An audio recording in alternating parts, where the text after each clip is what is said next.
இப்ப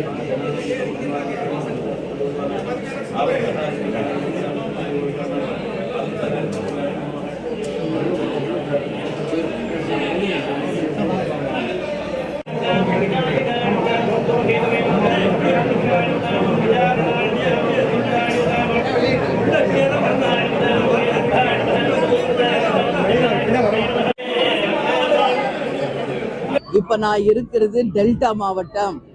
இந்த டெல்டா மாவட்டத்திலே விவசாயிகள் கடன் தள்ளுபடி என்று சொல்லி ரொம்ப கொஞ்சம் பேருக்கு தான் அந்த கடன் தள்ளுபடி வந்திருக்கிறது. இது விவசாய மக்களுக்கு யாருக்குமே திருப்தி கிடையாது. அதனால இன்னைக்கு தமிழ்நாடு முழுக்க எல்லா இடங்களிலும் விவசாயிகளுடைய ஆர்ப்பாட்டங்களும் போராட்டங்களும் நடந்து கொண்டிருக்கிறது. அதற்கு முதலில் நாங்கள் அரசை கண்டித்து தேமுதிக சார்பாக அறிக்கையும் கொடுத்திருக்கோம், தீர்மானமும் எங்க மாவட்ட செயலாளர் கூட்டத்துல நிறைவேற்றிருக்கோம். அதே மாதிரி கும்பகோணம் இப்ப பக்கத்துல தான் இருக்கு. அங்க ஒரு போலீஸ் அதிகாரி சட்டம் ஒழுங்கை காக்கின்ற அந்த போலீஸ் அதிகாரியின் கையை முறித்து இன்னைக்கு ஆளும் கட்சியினர் அராஜக செயலில் ஈடுபட்டதை ஒட்டுமொத்த டெல்டா மக்களும் இன்னைக்கு அதை கண்டிக்கிற ஒரு சூழல் நடந்துட்டு இருக்கு. ஆட்சி வந்துருச்சுன்றதுனால சட்டத்தை உங்க கையில எடுக்கக்கூடாது, நிச்சயம் அது தவறு என்பதை முதலமைச்சர் விஜய் அவர்கள் அவங்க கட்சியினருக்கு இதை புரிய வைக்க வேண்டும் என்பதை கேட்டுக்கிறேன். எனவே நிச்சயம் எந்த ஒரு ஆட்சி வந்தாலும் அது மக்களுக்கான ஆட்சியாக இருக்கணும்னு சொல்லி நான் கேட்டுக்கொள்கிறேன்.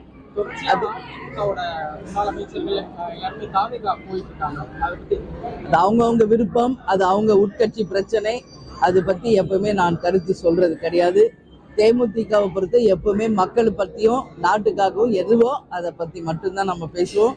இந்த மாவட்ட செயலாளர் மீட்டிங்கில் 5 தீர்மானம் நிறைவேற்றிருக்கோம். ஒன்று விவசாயிகளுக்காக, மற்றொன்று மின்வெட்டு பிரச்சனையை கண்டித்து, மற்றொன்று எல்லா இடத்துலையும் 717 இடத்துல டாஸ்மாக் கடைகளை மூடிட்டோன்னு சொல்கிறாங்க. ஆனால் எங்குமே அது உண்மையாக மூடலை, கண் துடைப்பு நாடகமாக இருக்குது. உறுதியாக அந்த டாஸ்மாக் கடைகளை மூடணும். அந்த 717 மட்டும் இல்லை, இன்னும் பல ஆயிரம் கணக்கான டாஸ்மாக்கள் முறைகேடாக நடக்கு. அதையெல்லாம் கண்டிப்பாக மூடணும்னு சொல்லி நான் இந்த நேரத்தில் கேட்டுக்கிறேன். நான் உடனே 6 மாதம் டைம் கொடுப்பேன், அதில் மாற்று கருத்து இல்லை. ஆனாலும் 6 மாதம்ன்றதுக்குள்ள இங்கே ஆயிரக்கணக்கான பாலியல் வன்கொடுமைகளும் லட்சக்கணக்கான படுகொலைகளும் நடந்துடக்கூடாது 6 மாசத்துல. அதனால இரும்பு கரம் கொண்டு நிச்சயம் முதலமைச்சர் தம்பி விஜய் அவர்கள் பெண்களையும் கண்டாயம் இந்த நாட்டையும் காப்பாற்றும். அதுக்காக தான் அவருக்கு வாய்ப்பு கொடுத்துருக்காங்க. நேற்றைய அறிக்கையில நீங்க பார்த்துருப்பீங்க, இவங்களுக்கெல்லாம் வெறும் ஜெயிலில் போடுறது, வெறுமனே தண்டனை கொடுக்கறது மட்டும் இதுக்கு தீர்வு கிடையாது. இதற்கு நிரந்தரமாக பாலியல் வன்கொடுமைக்கு தீர்வு வரணும்னா 2 விஷயம் பண்ணா மட்டும்தான் இனி இது தொடராது. நான் அது விஜய்க்கு இன்னைக்கு ஆலங்குடியில இருந்து சொல்றேன், விஜய் இதை நீ கேட்கணும், இது படி நீ கட்டாயம் பண்ணணும். என்னன்னா 2 விஷயம், அரபு நாடுகள்ல இருக்கிற மாதிரி மக்களுக்கு எதிராக பொதுவாக நிற்பாட்டி 1 வயசு குழந்தை, 2 வயசு 3 வயசு குழந்தை பாலியல் வன்கொடுமை செய்யறவர் யாரா இருந்தாலும் அரபு நாடுகளில் தண்டனை கொடுப்பது போல தரணும். மக்கள் முன்னாடியே தண்டனை வழங்கணும். இல்லை என்றால் கண்டிப்பாக கோயம்புத்தூர்ல சைலேந்திர பாபு அவர்கள் செய்தது போல ஒரு என்கவுண்டர் பண்ணணும். அப்பதான் இதற்கு நிரந்தர தீர்வு. இதற்கு முற்றுப்புள்ளியை தவிர மயிலே இறகு போடுன்னா போடாது.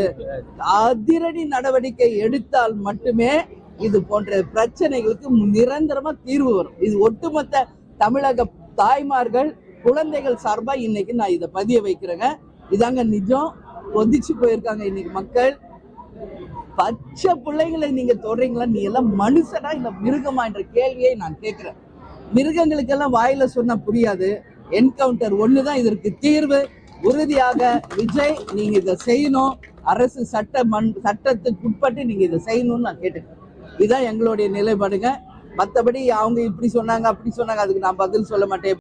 அனைத்து விதமான உள்ளூர் மற்றும் உலக செய்திகளுக்கு நமது www.adiban.com என்ற இணையதளத்தை பார்வையிடவும்.